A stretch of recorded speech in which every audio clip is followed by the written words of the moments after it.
एक डॉक्टर एक लड़के से बदला लेने के लिए उसे किडनैप करता है और फिर उसे सर्जरी के जरिए से लड़की बना देता है और फिर रोजाना उसी के साथ इंटीमेट होता है। आखिर इसकी क्या वजह थी, ये जानने के लिए इस वीडियो को पूरा देखें। तो सबसे पहले हम एक सर्जन रॉबर्ट को देखते हैं जो कि स्पेन की एक लोकल यूनिवर्सिटी में लेक्चर दे रहा होता है। वो अपने स्टूडेंट्स को बताता है कि अब तक दुनिया में सिर्फ 9 फेस ट्रांसप्लांट हुए हैं, जिनमें से 3 में रॉबर्ट ने भी हिस्सा लिया था। अब यहाँ से अपना लेक्चर फिनिश करने के बाद रॉबर्ट अपने घर जा रहा था और अब घर जाते हुए वो रास्ते में एक हॉस्पिटल की कार पार्किंग में जाता है और यहाँ पे वो एक आदमी को पैसों से भरा हुआ बैग देता है और उससे ब्लड की एक बोतल लेता है। दरअसल रॉबर्ट को ये ब्लड इसलिए जरूरत था कि वो घर पे एक लड़की पे इलीगल एक्सपेरिमेंट कर रहा था और उस लड़की का नाम वेरा होता है और इस एक्सपेरिमेंट के बारे में रॉबर्ट ने किसी को कुछ नहीं बताया होता। गैर कानूनी होने की वजह से रॉबर्ट इस एक्सपेरिमेंट के बारे में किसी को कुछ बताता नहीं था और वेरा हमेशा एक कमरे में ही रहती और हर वक्त फुल बॉडी सूट ही पहना करती। वेरा के पास चूंकि इतना टाइम होता था इसलिए वो योगा करती, बुक्स पढ़ती और अपने कपड़ों को फाड़ के डरावनी डॉल्स बनाया करती थी और उसके लिए बूढ़ी औरत खाना लेके आती और अगर उसे किसी भी चीज की जरूरत होती तो इसके लिए उसके कमरे में वॉइस कम्युनिकेटर लगा हुआ था जिसके जरिए से वो रॉबर्ट की माँ मरीलिया से मांग लेती। और इसी तरह जब रॉबर्ट घर वापस आता है तो सबसे पहले अपने हाथ में लिए हुए ब्लड को लेके लैब में जाता है और एक मशीन में रख देता है और इसके बाद वो अपने कमरे में जाके हिडन कैमरा के जरिए से वेरा पे नजर रखता है और अगर सब कुछ नॉर्मल हो तो वो वेरा के पास चला जाता है। अब एक दिन जब रॉबर्ट घर वापस आता है तो वो देखता है कि वेरा दीवार की तरफ मुंह करके लेटी है और उसने किताब के पन्नों के साथ अपने आप को जख्मी कर दिया था। ये देख के वो जल्दी से वेरा के कमरे में जाता है। वो देखता है कि वेरा की बॉडी पे बहुत से कट्स लगे हुए हैं और इसीलिए वो फौरन उसे अपने प्राइवेट ऑपरेटिंग रूम में ले जाता है और इसका ट्रीटमेंट करता है। और इसी बीच में वेरा कहती है कि उस घुटन वाली जिंदगी से मेरा मरना ही बेहतर है, लेकिन इस पे रॉबर्ट कोई जवाब नहीं देता। और इसके बाद रॉबर्ट कुछ आर्टिफिशियल स्किन बनाने के एक्सपेरिमेंट करने लगता है जिसमें उसे जानवरों के खून की भी जरूरत पड़ती है और कुछ दिन बाद वो इसमें कामयाब भी हो जाता है और अब वो आर्टिफिशियल स्किन बनाने का अकलौता इन्वेंटर बन जाता है। अब रॉबर्ट ने एक ऐसी स्किन बना दी थी जिसपे आग का कोई असर नहीं होता था और ना ही किसी कीड़े के काटने का उस पर कोई असर होता था।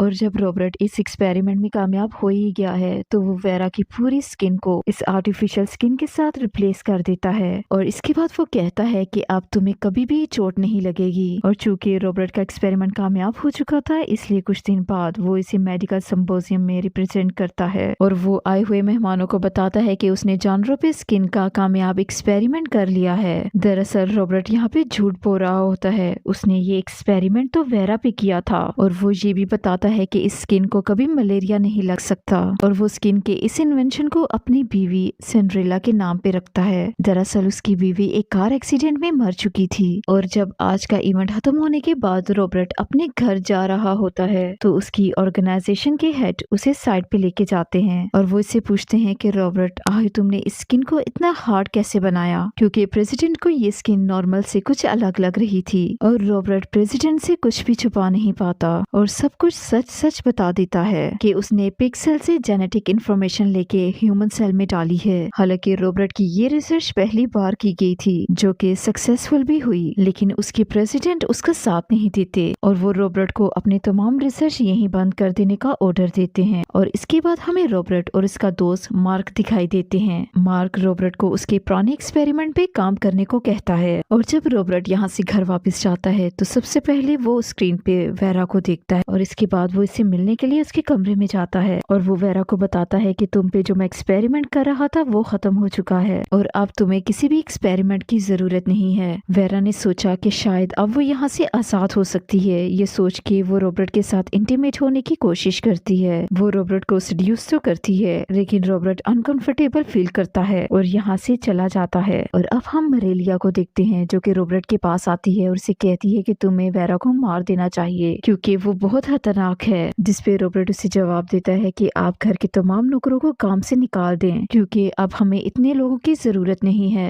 और जब रॉबर्ट यहाँ से चला जाता है और बाकी के नौकर भी यहाँ से चले जाते हैं। तभी टाइगर का कॉस्ट्यूम पहने हुए एक बंदा यहाँ पे आता है और घर की बेल बजाता है और ये कोई और नहीं बल्कि मारीला का बेटा जैका था। और चूंकि जैका ने अपना रूप बदला हुआ था और इसीलिए वो अपना बर्थमार्क कैमरे में दिखा के अपने होने का सबूत देता है। और इसके बाद मेरेलिया फौरन बाहर आती है और उसे अंदर आने से रोकती है, लेकिन जैका उस घर के अंदर चला ही जाता है। और अब उसकी माँ मेरेलिया उसे किचन में खाना देती है और इसके बाद टीवी पे एक सुनार की दुकान पे चोरी की खबर आती है, जिसे देख के मेरेलिया समझ जाती है कि इसमें जैका का ही हाथ है। और उसके चीते के कॉस्ट्यूम की वजह से पुलिस उसे पकड़ नहीं पाई। जैका उससे कहता है कि वो रॉबर्ट से कह के उसके चेहरे की सर्जरी करवाए, लेकिन मेरेलिया उसे मना कर देती है कि रॉबर्ट ऐसा कभी नहीं करेगा। और इसके बाद जैका किचन में जाता है और वहाँ पे शराब ढूंढने लगता है और तभी उसे सीसीटीवी कैमरा में वेरा दिखाई देती है। और वेरा को देख के जैका हैरान रह जाता है कि वो जिंदा कैसे है, ये तो मर गई थी। और इसी बीच में मेरेलिया बंदूक दिखा के जैका की तरफ इशारा करती है, लेकिन उल्टा जैका ही मेरेलिया से बंदूक छीन के उसे चेयर पे जबरदस्ती बांध देता है और खुद वेरा के कमरे की तरफ जाता है। लेकिन दरवाजा बंद देख के वो अपनी माँ मेरेलिया के पास फिर से आता है और उसे जबरदस्ती चाबी छीन के ले जाता है। और जैसे ही वो इसके कमरे में जाता है, वेरा अपने बचाव में उस पर हमला कर देती है, लेकिन जैका वेरा से ज्यादा ताकतवर था और इसे कंधे पे उठा के अपने साथ बेड पे ले जाता है और वेरा के साथ फिजिकल होने की कोशिश करता है। और इसी बीच में रॉबर्ट घर आ जाता है और वो सीसीटीवी कैमरा में सब कुछ देख लेता है। और ये देख के रॉबर्ट को बहुत ज्यादा गुस्सा आता है और वो अपनी बंदूक उठा के वेरा के कमरे में चला जाता है और वो जैका को शूट कर देता है और अब इसके शरीर को कहीं छुपाने के लिए ले जाता है। और मेरेलिया सोचती है कि काश रॉबर्ट जैका के साथ साथ वेरा को भी मार देता। और जब रॉबर्ट जैका की बॉडी को यहाँ से छुपाने के लिए ले जाता है, तभी मेरेलिया वेरा को जैका और रॉबर्ट के बारे में बताती है कि ये दोनों सौतेले भाई हैं। दरअसल जैका उसे घर के एक नौकर से हुआ था। जब जैका उसके पेट में था तो वो नौकर इसे छोड़ के यहाँ से चला गया था, जबकि रॉबर्ट उसे घर के पुराने मालिक से हुआ था और इस मालिक ने रॉबर्ट को अपनी बांझ बीवी को दे दिया था और सबको यही बताया था कि वो उनका अपना बेटा है और वो कानूनी तौर पे उसके अपने पेरेंट्स हुए। लेकिन चूंकि मेरेलिया के दिल में अभी भी अपने बेटे के लिए ममता थी और इसीलिए वो रॉबर्ट को खुद ही पालती है। और अब वेरा पूछती है कि जैका को क्यों लगा कि वो मुझे जानता है। इस पे मेरेलिया उसे बताती है कि तुम रॉबर्ट की वाइफ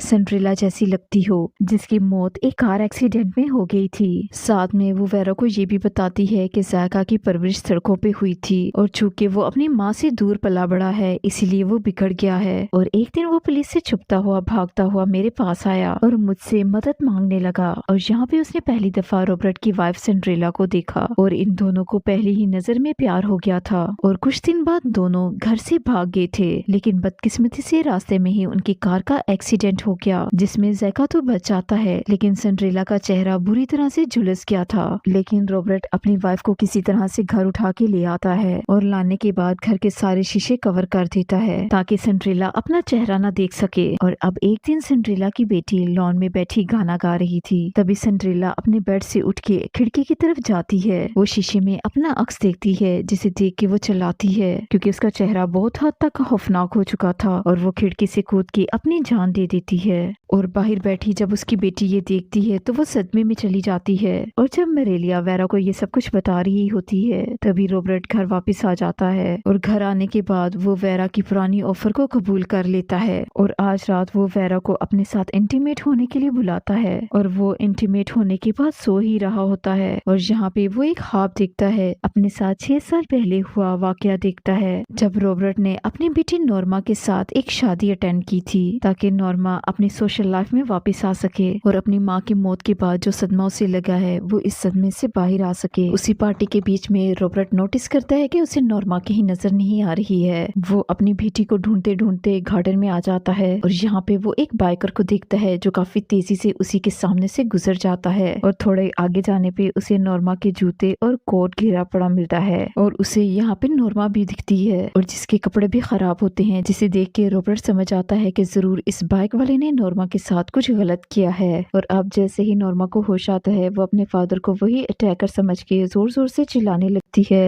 वो इनसे काफी ज्यादा खौफजदा होती है। और अब यहाँ से कहानी प्रेजेंट में आती है, जहाँ पे वेरा भी एक ड्रीम देखती है। वो देखती है कि विंसे नाम का एक लड़का अपनी माँ के साथ बुटीक में काम कर रहा है और वो रात में एक पार्टी अटेंड करता है। और यही लड़का जब नॉर्मा को पार्टी में देखता है तो उसके साथ फ्लर्ट करने लगता है, उसे पार्क लेके जाता है है और यहाँ नॉर्मा को बहुत गर्मी लगती है, जिसकी वजह से वो अपना कोट उतार देती है और ये देखे विंसे को लगता है कि शायद नॉर्मा उसके करीब आना चाहती है। शुरू में तो विंसे उसके साथ इंटीमेट हो जाता है और नॉर्मा कुछ भी नहीं कहती, लेकिन इसके बाद शादी में वही गाना बजने लगता है जिसकी वजह से नॉर्मा की माँ की मौत हुई थी और इसीलिए नॉर्मा जोर जोर से चीखने लगती है और इसकी वजह से विंसे उसे जोर से थप्पड़ मारता है और नॉर्मा बेहोश हो जाती है और विंसे यहाँ से भाग जाता है। लेकिन यहाँ पे रॉबर्ट विंसे की बाइक की नंबर प्लेट देख लेता है और यहाँ से सीन शिफ्ट होता है कुछ दिनों के बाद। जब विंसे अपनी बाइक पे कहीं जा रहा होता है तो रॉबर्ट उसे अपनी कार से टक्कर मार के नीचे गिरा देता है और इस पे बेहोशी का इंजेक्शन इंजेक्ट कर देता है, जिससे विंसे वहीं पे बेहोश हो जाता है और वो विंसे को उठा के अपने घर ले आता है और उसे अपने घर के पुराने गैराज में बंद कर देता है। और जब भी विंसे चिल्लाने की कोशिश करता है तो रॉबर्ट उस पे ठंडा पानी डाल के उसे टॉर्चर करता है। और इसके बाद हम विंसे की माँ को देखते हैं जो कि पुलिस स्टेशन आती है और अपने बेटे की मिसिंग रिपोर्ट दर्ज करवाती है और पुलिस वाले इन्वेस्टिगेशन के बाद बताते हैं कि विंसे की बाइक एक पहाड़ की चोटी पे मिली है, शायद कि वो मर गया हो या फिर शहर से दूर कहीं चला गया हो।